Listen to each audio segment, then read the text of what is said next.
Bienvenido a Más Project. Hoy tengo un invitado de honor, el agrado, el gusto de tener al hormiguero, a César. Antes de comenzar, recuerdan suscribirse, darle a la campanita y compartir. ¿Cómo estás? La verdad que sorprendido. Pues 32 años de comunicación y de preguntar a la gente cosas hasta llegar a este momento donde estoy en la vereda de enfrente. Perfecto. Acércate un poquito al micrófono cuando uno habla. Bien ahí. Bien, yo ahora lo que voy a hacer, voy a entrevistar a César, ¿sí? Después vamos a hablar del hormiguero, pero primero vamos a entrevistar a César, ¿sí? Perfecto, está bien. ¿Cuándo se te ocurrió la idea de hacer una radio? Tenía ganas de escuchar música retro, me acuerdo, hace, 30 años atrás. Y se me ocurrió un programa que se llamaba, que le puse nombre La Máquina del Tiempo. Radio Integración en ese momento. Con un amigo coincidimos los gustos y bueno, lo empezamos con cassette y discos. Cassette y discos. Y ahí empezó. Me abandonó mi amigo y seguí solo. Ese fue el primer pasito que dije, no, esto me gusta. ¿Y eso fue a qué edad aproximadamente? Y, qué sé yo, 25, 26 años, ya grande, digamos. Bueno, 25, 26 años para tirarse en una radio tampoco es grande, porque es un mundo bastante particular. Y aparte, la época que estábamos viviendo, todo lo analógico, lo difícil que era conseguir música, tenías que tener plata para comprarte el disco, o escuchar en un doble casetera alguna radio para grabar los temas que querías pasar. Sí, en ese sentido era difícil. Sí. Claro, entonces pasamos de un chico de 25, 26 años con la idea de hacer una radio, ¿sí? ¿Y cuándo te diste cuenta que la radio podía dar más y empezar a crecer? Tarde fue, porque a mí me gustaba hacer radio nomás. Siempre, nunca fui propietario de ningún medio donde estuve, de ninguno. Siempre era la iniciativa de ir a una radio, comprar el espacio, como se sigue haciendo acá en Santo Tomé, y hacer el programa. A veces no me aceptaban mucho por el estilo que yo tengo, que es mucho rock y todo ese tipo de cosas que por ahí costaba. Porque después dejé La Máquina del Tiempo, pasó un tiempito y hice un programa que se llamaba Planeta Rock. Pero los dueños de la radio me dijeron, ¿sabes qué? Tenés desde 3 de la tarde a 5, a la siesta. Imagínate poner Iron Maiden a la siesta, Sepultura, porque estaba en esa claro, uno se siente un poco desplazado, sí, principalmente cuando empieza. Totalmente. ¿Sí? Desplazado, un poco demigrado, se podría decir muchas veces. Te miran de costado, pero así de a poquito seguí, persistí. Después tuve un programa en Radio Soberanía que se llamaba Tiempo Perdido, que ya era el más mistura, ya ves. Ya era lo que se bailaba, el rock, porque éramos varios amigos y yo seguía poniendo rock, ¿viste? Ya era La Renga, Soda, todo bueno. Y ellos ponían Ace of Base, toda esa onda, ¿viste? Que estaba de moda.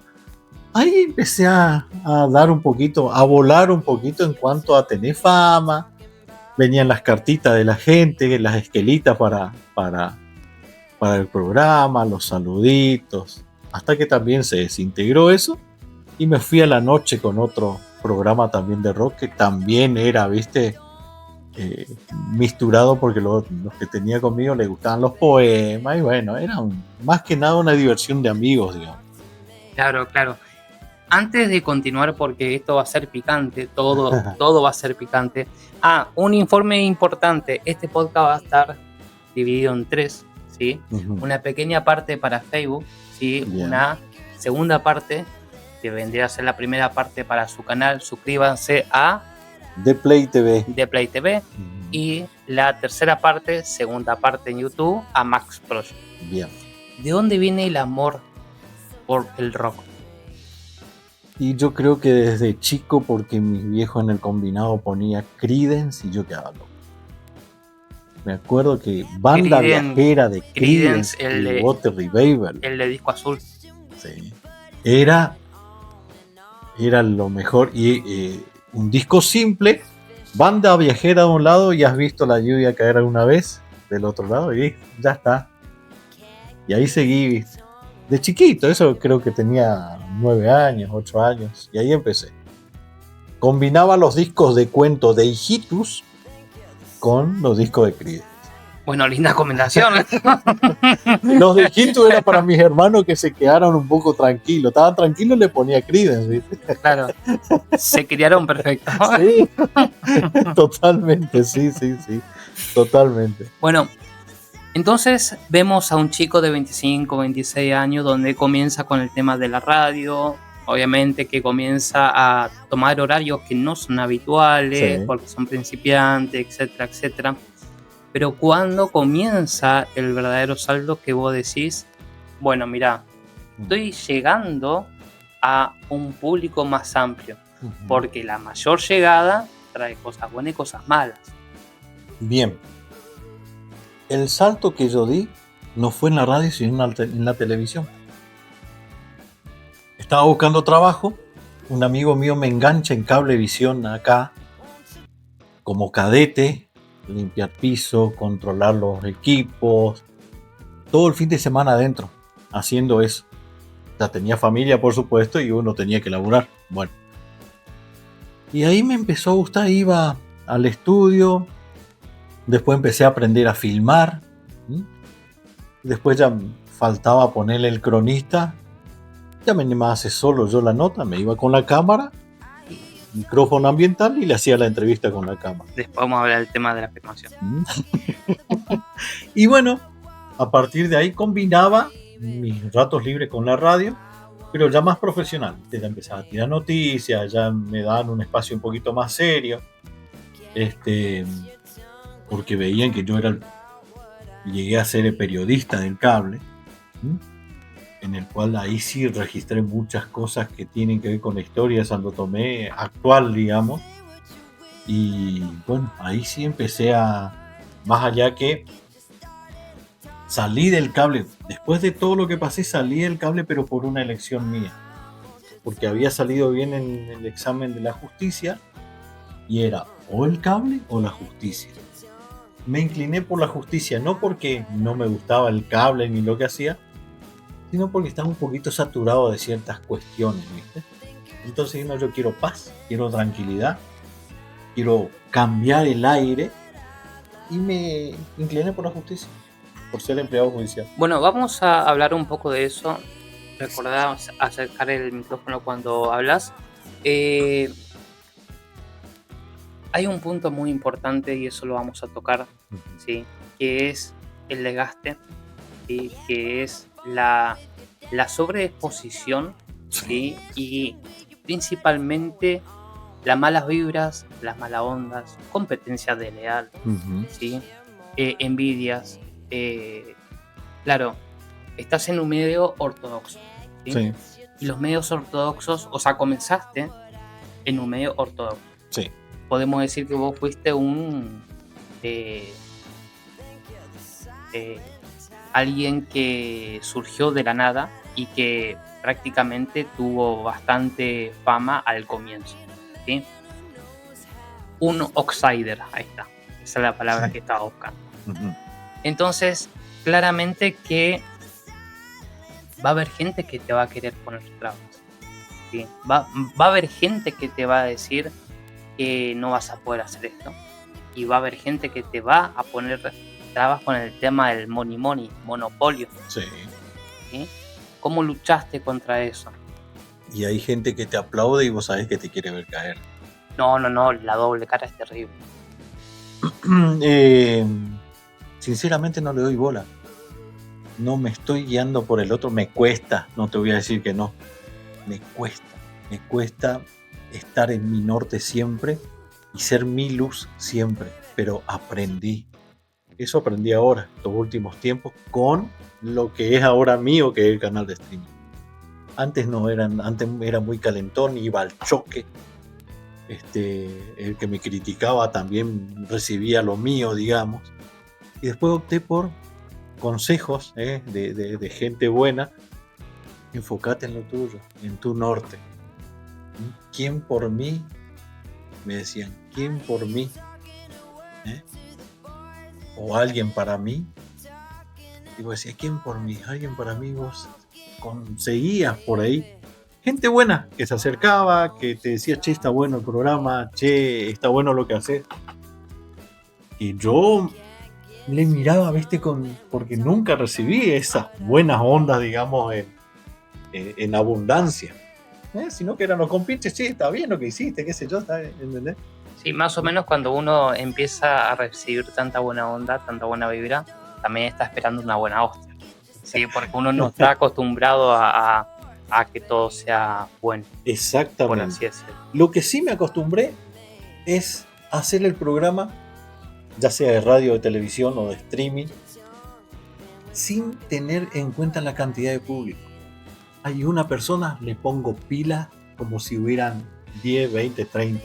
Siempre actúe de esa manera. En la radio, en la televisión, en el streaming, siempre. Le hago con todas las ganas posibles. No me interesa cuántas personas hay. Si hay uno, ese uno vale 1000. Claro, bueno, esas son dos cositas. Ahora vamos a hablar un poquito de la evolución, involución, etcétera, pero hay muchos temas que tocar, ¿sí? A ver, usted la otra vez me preguntó o me dijo, ¿por qué a mí? Sí. Sí. Y yo le respondo, ¿sí? Usted sabe que esto es un podcast, ¿sí? Los podcasts son completamente informales, ¿sí? Y es la supremacía de la información. Porque la informalidad, ¿sí? Es lo que es muy enriquecedor, ¿sí? Pero es muy suave para el espectador. Bien. ¿Sí? ¿Por qué a usted?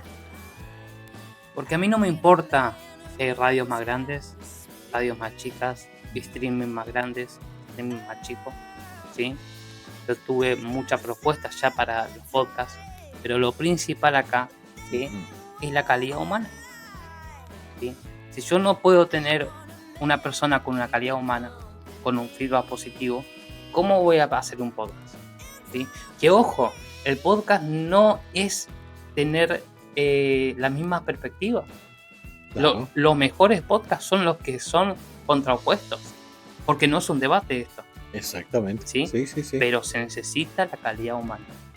Y es donde la calidad supera por creces a la cantidad. Totalmente de acuerdo. ¿Sí? Esto sí quiero escuchar muy detalladamente. Usted está en la radio, ¿sí? Bueno, recibe palo por acá, palo por allá, etc. Después vamos a retomar un poquito porque usted hace un gran beneficio para la sociedad. Pero ¿cuándo se volvió tan masoquista para hacer streaming? ¿Cómo fue su reacción? Que creo que todos tuvimos la misma reacción al abrir el programa aterrador del OBS. Mirá, lo tomé con naturalidad. Porque yo ya venía con la escuela de la tele y de por ahí las garroteadas que recibí con la televisión. Entonces me familiaricé enseguida con el OBS. Te tengo que decir que yo no empecé solo, que tenía también, en todos los proyectos que estuve con alguien. Y siempre terminé solo. Esa es una curiosidad que no sé por qué, pero en todos los programas terminé solo. ¿Qué es por el desgaste? Yo creo que es porque yo lo tomo tan en serio que no me siguen el ritmo. Ese es el tema. Para mí, desde mi punto de vista. La falta de responsabilidad, la falta de puntualidad, en no hacer lo que realmente hay que hacer para crecer en un canal o en un trabajo en sí. Minimizar todo. Y la otra, chapear, que es mi canal o es mi radio, a base y a costilla del trabajo que en este caso hacía yo. No sé si me entendés más o menos. Sí. Básicamente los dos somos putos obsesivos. ¿Sí? ¿Por qué? ¿Entendés? Porque yo, por ejemplo, soy muy obsesivo con el tema del ángulo de la cámara. ¿Sí? Muy obsesivo con la iluminación. ¿Sí? Y el audio. Y el ya audio. Me di cuenta. Sí, y el audio. Es muy importante. Sí. Entonces, yo tengo un referente que es The Wall Project, que es un programa de podcast que tiene casi 10 millones de suscriptores, ¿sí? Entonces yo me centro en él, ¿sí? Para hacer esto, ¿sí? Que son los podcasts. Entonces uno va aprendiendo siempre, ¿sí? Siempre. Totalmente. Y es increíble cómo uno va aprendiendo siempre, ¿sí? Y usted, cuando tenga 80 años, va a seguir, mirá, la cámara así. Es verdad. ¿Sí? Y así fue, por ejemplo, ya hablando del streaming, que tuve un compañero que los dos teníamos ganas de hacer un programa de carnaval. Primero, yo como estaba en la radio, decía, bueno, vamos a hacer un espacio de carnaval en la radio, segmento de la radio del carnaval.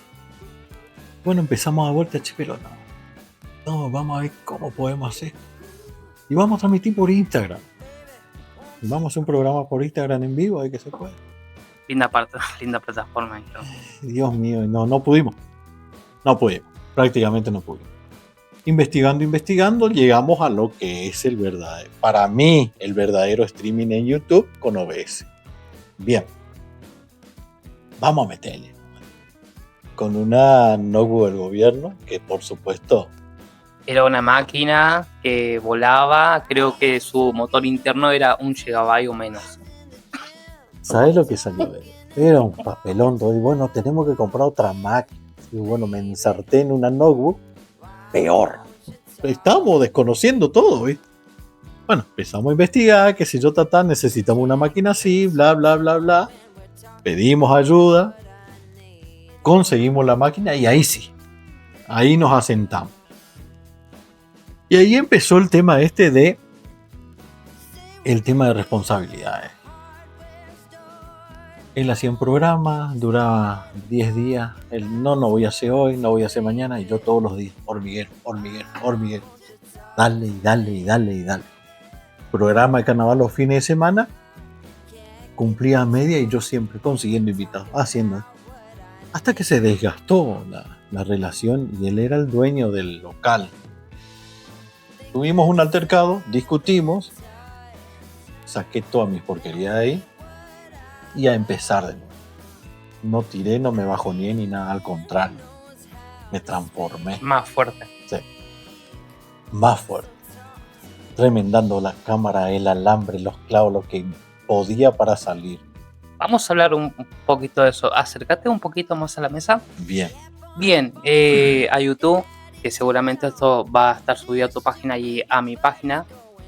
Última pregunta. ¿Sí? Y no me la respondas porque ya va a seguir la otra parte. Bien. ¿Usted cómo toma la deslealtad? ¿Sí? O si perdona la deslealtad. Todavía no. Un saludo enorme para todos los espectadores del Hormiguero y por favor suscríbanse a tanto The Play TV y a Más Project para comentar, para hacer un podcast. Bien.